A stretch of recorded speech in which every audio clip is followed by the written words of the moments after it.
আজকে বাংলাদেশে এই নফসকে অপবিত্র করার জন্য সবচাইতে বড় মাধ্যম হচ্ছে গুজব। নফস অপবিত্র নফসকে বলা হয় আল হারবুন নাফস। অপবিত্র নফসকে বলা হয় আল হারবুন নাফস। মানুষের ভেতরে আমরা দেখতে পাই তিন প্রকার মানুষ আছে, সোজা, সরল সোজা আর বোকা। কথা বুঝতেছে? সরল সোজা মানে একেবারে আদবদ নেই, দুনিয়ার সেরকম কিছু বোঝে না। সরল সোজা মানে মুমিনদের টার্গেট করে আল্লাহ শব্দটা দিয়েছে। আর বোকা বা দুষ্ট বুদ্ধি সম্পন্ন লোক যাদের অন্তরের ভেতরে গুড় আছে, এরাই ফিতনা ফাসাদ তৈরি করার জন্য মাঝে মাঝে বিভিন্ন বিষয় নিয়ে গুজব ছড়ায়। আল্লাহর নবী মুহাম্মদুর রাসূলুল্লাহর স্ত্রী হযরতে আয়েশা সিদ্দিকা রাদিয়াল্লাহু তাআলা আনহা সম্পর্কে যে গুজব রটনা করেছিল মুনাফিকের সরদার আব্দুল্লাহ ইবনে উবাইয়ের নেতৃত্বে, আমার আল্লাহ পাক ওই ঘটনা কোরআনে কারিমে সূরা নিসার সূরা নূরের 11 থেকে 20 নম্বর এই 10টা আয়াতে বিশাল বিস্তারিত ভাবে তুলে দিয়েছেন। আমরা যেন গুজবে কান দিয়ে সমাজের রাষ্ট্রের ক্ষতি করে না ফেলি। আজ বাংলাদেশে যতগুলো কাজ অঘটনমূলক ঘটে যাচ্ছে সব দেখবেন গুজব। আমি নিচে আর নামলাম না, এই কথা বলছেন না কেন? আসল ঘটনা কিছুই না, গুজবে কান দিয়ে একটা মানুষের ক্ষতি করে ফেলে। শেষে যে দেখা যায় বিষয়টা আসলে ওইরকম না, তখন আপনি আফসোস করে ওই বিষয়টার উঠে আসবে না। কি কথা বলবেন?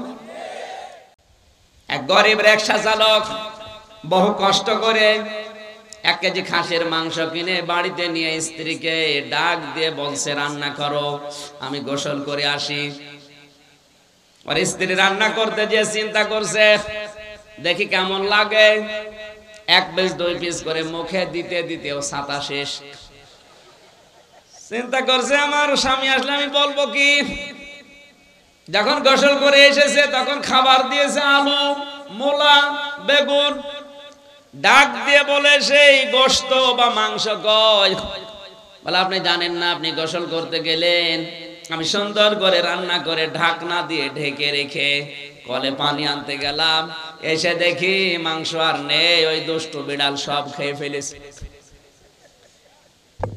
লোকটা চিন্তা করে 1 কেজি মাংস, শুধু গোসল করতে গেলাম, রান্না কমপ্লিট, ঢাকনা দিয়ে ঢাকাও শেষ, কলে পানি আনতে গেছে কয় মিনিট লাগে, এর ভেতরে 1 কেজি মাংস বিড়াল খেয়ে ফেলেছে। পাশে তাকিয়ে দেখে ওই বিড়াল মিউ মিউ করছে, খপ করে চেপে ধরেছে।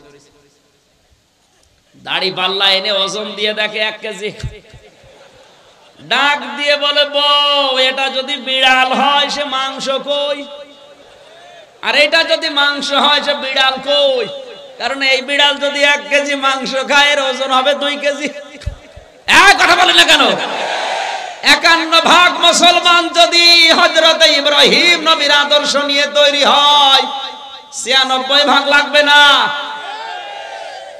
আপনি মুমিন দাবি করলেই হবে না। অনেকেই মনে করে ছোটবেলায় আমার খাতনা করা আছে, আমি মুমিন না। মুমিনকে শুধু খাতনা করে দিলে যদি মানুষ মুসলমান হয়, তে ছাগল তো বড় মুসলমান। ছাগলের খাতনা করা নেই না, সম্ভব না। আল্লাহ তাআলা জাত তার কাছে কিনবেন, অত পাগল আমার আল্লাহ না। আল্লাহ কিনতে চায় শুধুমাত্র কারটা, আরো জোরে। সুতরাং আপনি যদি মুমিন না হয়ে মাদ্রাসা বানিয়ে দেন, আপনার মাদ্রাসা আল্লাহ নেবে না। কারণ আল্লাহ নিতে চাই মিনাল মুমিনিনা, মুমিনদের কাছে। আল্লাহর টাকা পয়সা দরকার না, আল্লাহর দরকার আপনার ইচ্ছাটা। এই কথা বলে না আমার ভাইরা, এখান থেকে আপনি শিক্ষা নেওয়া লাগবে। আল্লাহ তাআলা ইশতারা মিনাল মুনাফিকিনা দাইনি, ইশতারা মিনাল কাফিরিনা দাইনি, ইশতারা মিনাল মুশরিকিনা দাইনি। যে এসে দিলে আমি নিয়ে নেব না।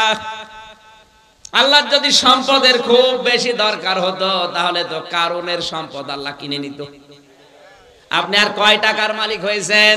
কারুনের যে সম্পদ ছিল কোরআনে কারিমে আল্লাহ একটু টাচ দিয়েছেন মাত্র, ইন্না কারুনা কানা মিন কওমি মূসা ফাবাগা আলাইহিম ওয়া আতাইনাহু মিনাল কুনুজি মা ইন্না মাফাতিহাহু লাতানু বিল উসবাতি উলিল কুওয়া।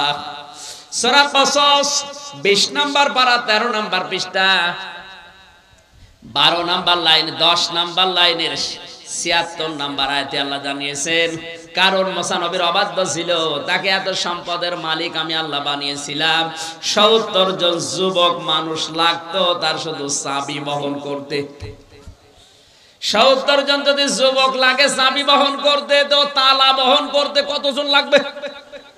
আর যদি তালা এত হয় তো বাক্স কত ছিল? আল্লাহর সম্পদের দরকার হলে আপনার কথা আল্লাহ বলতো না কোরআনে, তাহলে কারণের নাম দিয়ে দিত। কথা বলেন না কারণ? বাংলাদেশের দিকে যদি আল্লাহ আয়াতটা দিত, তাহলে কিছু মানুষের নাম আল্লাহ উল্লেখ করে দিত।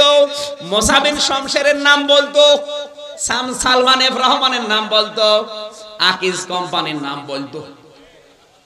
আপনি কয় টাকার মালিক, আপনাকে তারা 10 বার না 100 বার 1000 বার কিনতে পারে, বেচতে পারে।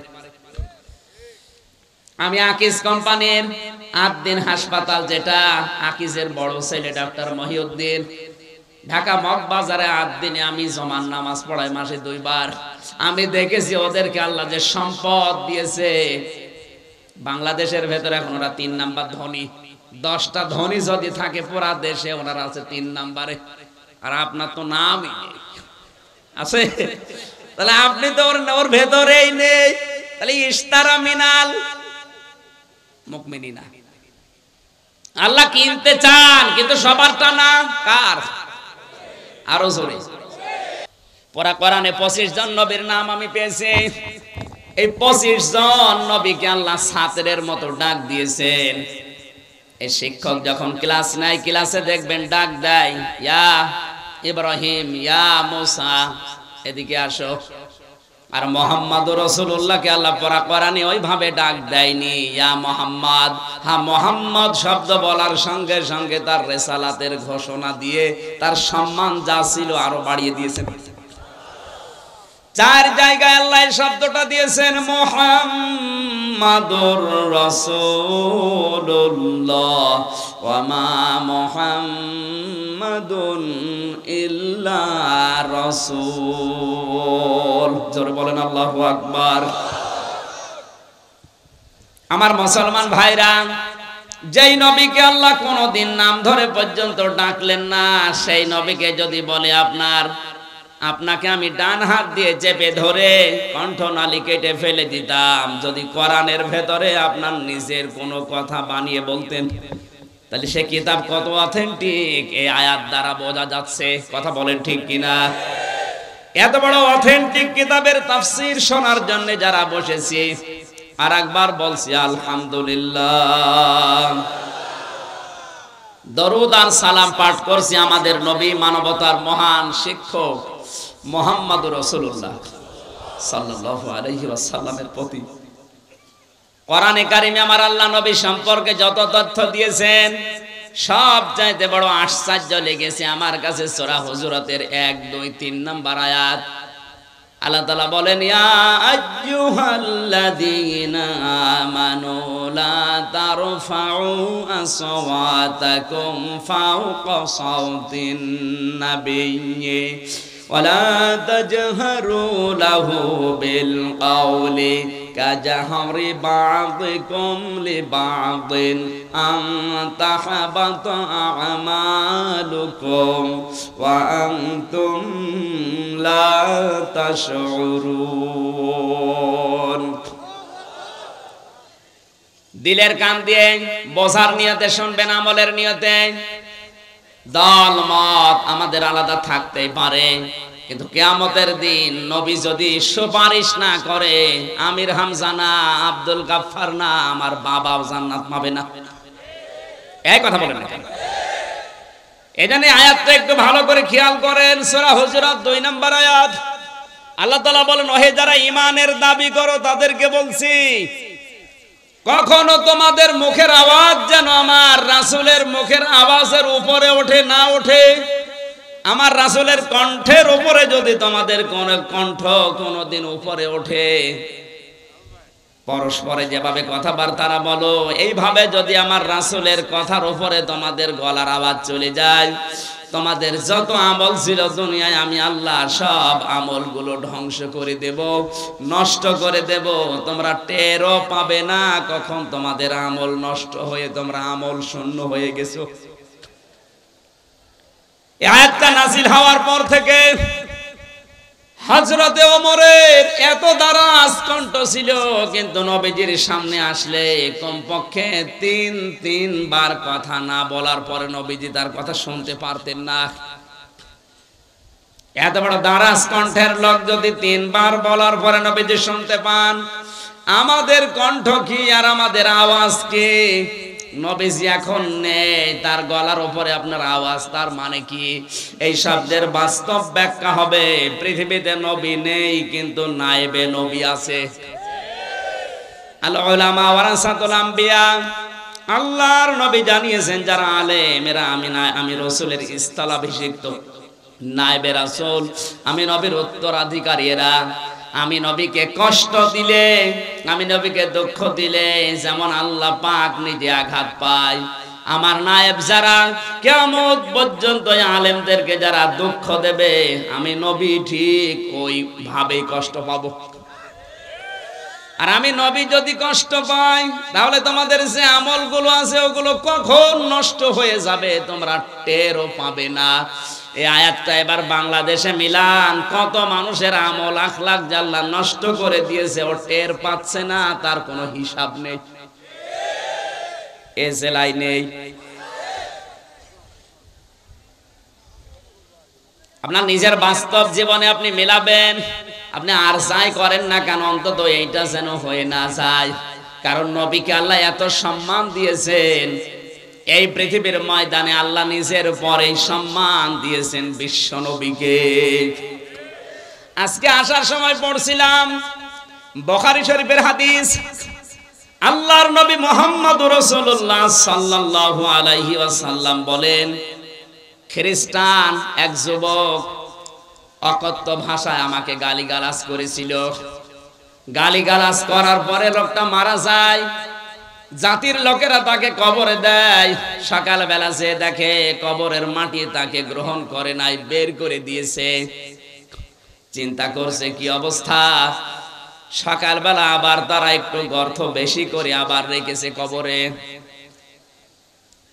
পরের দিন সকালে যে দেখে কবর তাকে গ্রহণ করেনি, উদ্গ্রহণ করে বের করে দিয়েছে। ওরা ভাবে এভাবে হবে না, আর একটু গভীর গর্ত করা লাগবে। গভীর গর্ত করার পরে যখন রেখেছে, সকালবেলা যে দেখে আগের দিনের মতো কবর তাকে নেয়নি, মাটি বের করে দিয়েছে। খ্রিস্টানরা চিন্তা করে এভাবে হবে না, একে কুয়ার মতো গর্ত করে রাখো, এর উপরে পাথর চাপা দাও, সিমেন্ট দিয়ে রড দিয়ে ঢালাই করে একেবারে শক্ত মজবুত ভাবে লাগিয়ে দাও যেন বের হতে না পারে। কুয়ার মতো গর্ত করার পরে যখন ঢালাই করে দিয়েছে, উপরে বড় বড় পাথর দিয়ে সিমেন্ট দিয়ে, সকালবেলা যে দেখে পাথর রড সিমেন্ট ঢালাই সব দূরে গেছে, ওইভাবে মাটির উপরে পড়ে আছে। শুধু এতটুকুই না, হাজার হাজার খ্রিস্টানরা লক্ষ্য করে দেখছে একটা কুকুর এসে ওর মুখের উপরে লজ্জা স্থান দিয়ে পেশাব করছে। আপনি শুধু নাউজুবিল্লাহ সুবহানাল্লাহ পর্যন্ত বলবেন আমি জানি, কিন্তু যদি আপনার বিবেক থাকে আপনাকে কিছু নেওয়া লাগবে এখান থেকে। এটা বুখারী শরীফের হাদিস। এই পৃথিবী প্রমাণ করেই ফেলেছে, বিশ্ব নবীর বিরুদ্ধে যারা অবস্থান নিয়েছে, কুকুর পর্যন্ত তাদেরকে মুখে পেশাব করে ঘৃণা জানিয়েছে। 17 কোটি মুসলমান এই দেশে, 96% মুসলমান এই দেশে। কোরআনের এই অনুষ্ঠান থেকে দ্বার্থহীন কণ্ঠে আমরা জানাতে চাই, এই বাংলাদেশ বিশ্ব নবীর জন্য অক্ষ করা হয়েছে। কারণ নবীজি যদি পৃথিবীতে না আসতেন বঙ্গবন্ধু হতেন না, আর বঙ্গবন্ধু যদি বাংলাদেশে না আসতেন এদের স্বাধীন হতো না। সুতরাং স্বাধীনতার পেছনে মূল কারণ আমাদের নবী। এই কথা বলছেন এখানে, উনি না আসলে পৃথিবীতে আল্লাহ তৈরি করতেন না এটা। আর উনি না আসলে যদি পৃথিবী না হতো, বাংলাদেশ নামে একটা দেশে বঙ্গবন্ধু আসতো না। আর উনি যদি এদেশে না জন্মাতেন আমরা স্বাধীনতাও পেতাম না। সুতরাং স্বাধীন দেশে, এই স্বাধীন মাটিতে আমাদের কলিজার টুকরা মুহাম্মদুর রাসূলুল্লাহকে নিয়ে কেউ যদি কটূক্তি করে, গালিগালাজ করে, এ জমিন তাকে গ্রহণ করবে না।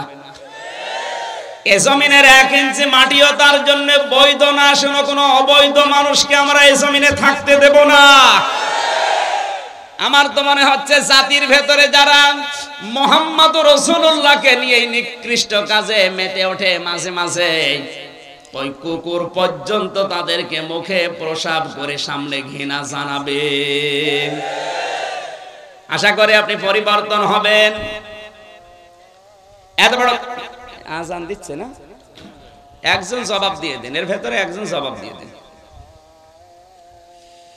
আমার বন্ধুরা, বিশ্বনবী মক্কা বিজয় করার দিন সবাইকে তিনি প্রায় মাফ করে দিয়েছিলেন। জানিয়েছিলেন সাহাবীরা যারা কাবা শরীফে আশ্রয় নেবে তাদেরকে কিছু বলবা না, যারা আবু সুফিয়ানের ঘরে থাকবে ওদেরকে কিছু বলবা না, যারা নিজেদের ঘরে অবস্থান নিয়ে দরজা আটক করে রাখবে তাদেরকে কিছু বলবা না। এক সাহাবী এসে বলে, হে নবী, আপনি যে 3 জায়গায় অবস্থান নেওয়ার কারণে নিষেধ করলেন কিছু বলতে, কিন্তু আপনাকে গালি দিয়েছিল অকথ্য ভাষায়। ওই লোকটা দেখলাম কাবার গিলাফ ধরে বসে আছে বাঁচার জন্য। আল্লাহর নবী বলেন, ওকে নিয়ে আসো, ওকে কতল করে বিদায় করে দাও। আপনি টের পেয়েছেন কি বললাম? যাদের বিরুদ্ধে মাপের ঘোষণা দিলেন, যাদের পক্ষে, সেই লোকটা গালি দিয়েছিল রাসূলকে। এজন্য নবীজি বললেন, কাবার গিলাফ ধরে আছে তাদের কি করে নিয়ে আসো, ওকে হত্যা করে বিদায় করে দাও। দুনিয়ায় থাকার কোনো অধিকার তার নেই। বারবার এগুলো দেওয়া যাবে না, যারা দেবেন পরে দেবেন। আমার বন্ধুরা, আপনার বিবেক যদি থাকে আপনি এখান থেকে আশা করছি কিছু নিয়ে যাবেন। আমাদের জননী প্রধানমন্ত্রী শেখ হাসিনা আজকে ঘোষণা দিয়েছেন, দাড়িওয়ালা টুপিওয়ালা মানুষ দেখে কেউ আজেবাজে মন্তব্য করবেন না। এই দাড়ি টুপি কি আমির হামজার? রাসূলের। কার? উনি রাসূলের প্রতি সম্মান দেখিয়েছেন। ওনার জীবনে যদি কিছু কবুল না হয়, অন্তত এই কথাটা কবুল হবে। কারণ বিশ্বনবীর পক্ষে পৃথিবীতে যে যা করেছে আল্লাহ কাউকে মাহরুম করেন নাই, কিছু না কিছু দিয়েছেন। নবীজির আপন চাচা আবু লাহাব, এই লোকটার মতো নবীকে কষ্ট দিয়েছে পৃথিবীতে আমি আর কাউকে পাইনি। কারণ তার পুরা জীবন পড়ে দেখেছি, সব চাইতে বেশি কষ্ট দেওয়ার কারণে আল্লাহ তার নাম ধরে একটা সূরা দিয়েছেন, সূরা লাহাব। কোন সূরা? আল্লাহ তাআলা বলেন, তাব্বাতি ইয়াদা আবি লাহাবি ওয়া তাব। শব্দের দিকে খেয়াল করেন, তাব্বাতি ইয়াদা নেছিল 2 বছরের কারণে নুনটা পড়ে গেছে। আল্লাহ তাআলা বলেন, তাব্বাতি ইয়াদা, ধ্বংস হয়ে যাক আবু লাহাবের 2 হাত, এবং সে নিজে, এবং সে ধ্বংস হয়েছে। শব্দের দিকে খেয়াল করলে দেখতে পেলাম আবু লাহাব নবীকে পাথর নিক্ষেপ করেছিল 1 হাত দিয়ে। কয় হাত? এখানে আল্লাহ কয় হাতের কথা বললেন? আরো জোরে। আল্লাহকে অবিচারক না মানে? এখানে এদন না দিয়ে এদা দিলেন কেন? আপনি যদি এই মোবাইলটা এখন এভাবে নিক্ষেপ করেন, দেখবেন এই হাত দিয়ে যদিও জোরে নিক্ষেপ করবেন, এই হাত নড়াচড়া করবে। আসতে বলে আবু লাহাব পাথর ঠিক নবীর দিকে এভাবে নিক্ষেপ করেছিল, কিন্তু ওই হাত, এই বামটা নড়াচড়া করে শক্তি জুগিয়েছিল। আজ বাংলাদেশ সহ বিশ্বে যারা বিশ্ব নবীর আদর্শের বিপক্ষে আছেন, নবীওয়ালা মানুষগুলোর বিপক্ষে আছেন, আল্লাহর নবীকে নিয়ে যারা কটূক্তি করেন, বাবারও ক্ষমতা আপনার ছিল না যদি পেছন দরজা দিয়ে আপনাকে কেউ নাড়াচাড়া না দেয়। আপনাকে আহ্বান জানাচ্ছি, হয়তো ডান হাত দিয়ে অনেকে চেষ্টা চালাচ্ছে বিভিন্ন কায়দায়, আপনি যে রাঘব বল বাম হাত দিয়ে পেছন দরজা দিয়ে নাড়াচাড়া দিয়ে সাহস যোগাচ্ছেন, আল্লাহ পাক যদি আপনাকে ধরে, পেছন দরজায় যারা আছে তারাও ছাড় পাবেন না। আল্লাহ ইয়াদা শব্দ দিয়ে এটা জানিয়েছেন, আবু লাহাবের তো এক হাত ধ্বংস করলে ওর শাস্তি হয়ে যেত, ওর ডান হাত ব্যবহার করে নবীকে কষ্ট দিয়েছে, বাম হাতটা আমি ধ্বংস করলাম এই কারণে, কারণ ওই হাত একটু নড়াচড়া করে সাহস জুগিয়েছিল, শক্তি জুগিয়েছিল। এতটুকুই না, ও যার উপরে ভর করে এই কাজ করত, ওর প্রভাব প্রতিপত্তি ছিল, টাকা পয়সা ছিল, এই কারণে আল্লাহ পরবর্তী আয়াতে দিয়েছেন, মা গনানুহু মালুহু ওয়া মা কাসাব।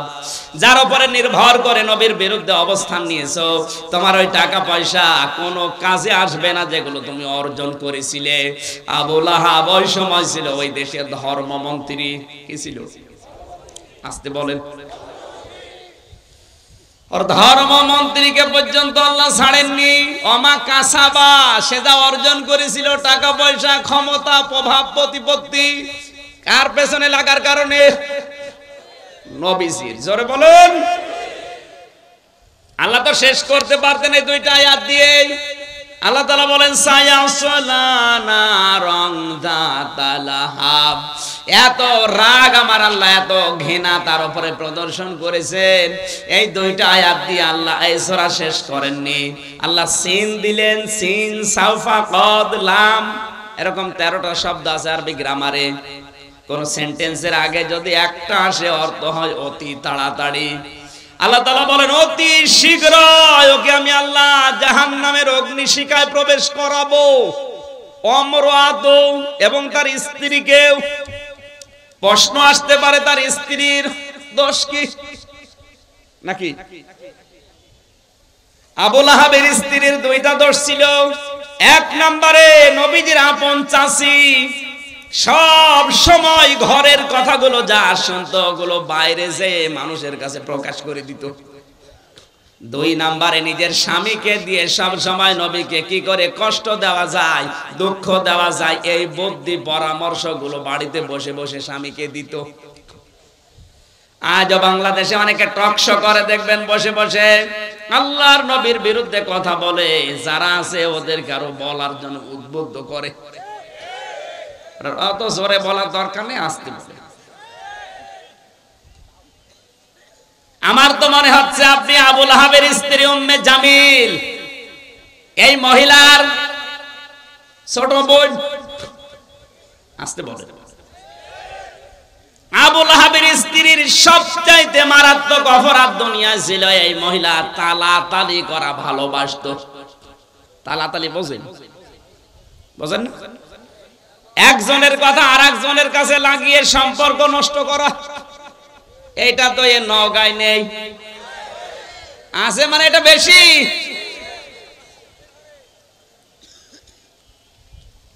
আব্দুল গাফফার ভাইয়ের সাথে অনেকের হয়তো মিল নেই, খোঁজ খবর নিয়ে দেখবেন, কাছে যে দেখবেন বিষয়টা কিছু না, শুধু তালাতালির কারণে সম্পর্ক দূরত্ব হয়ে গেছে। তালাতালি করা কত বড় মারাত্মক অপরাধ। আল্লাহর নবী বলেন, যে এলাকায় মানুষ তালাতালি করে ওই এলাকার মানুষের দোয়া কবুল আল্লাহ বন্ধ করে দেয়। আমরা এত বিপদে পড়ার পরে দোয়া করলে কবুল হচ্ছে না, আমার মনে হয় তালাতালি করা কোন লোক এলাকায় আছে না? নেই। এটা মেয়েদের ভেতরে বসে এক জায়গায় বসলে শুধু আসতে বলে। আমি একটা হাদিস বলছি, এবার শোনেন, তিরমিজি শরীফের হাদিস। আল্লাহর নবী বলেন, কিয়ামতের দিন আল্লাহ 5 প্রকার মানুষের দিকে ফিরে তাকাবেন না। আপনি কি লক্ষ্য করলেন কি বললাম? কিয়ামতের দিন 5 প্রকার মানুষের দিকে আল্লাহ ফিরেও তাকাবেন না। তার 1 নম্বরে যারা তালাতালি করে দুনিয়ায়। কারা আছেন এই চরিত্রের? হাত তোলেন তো।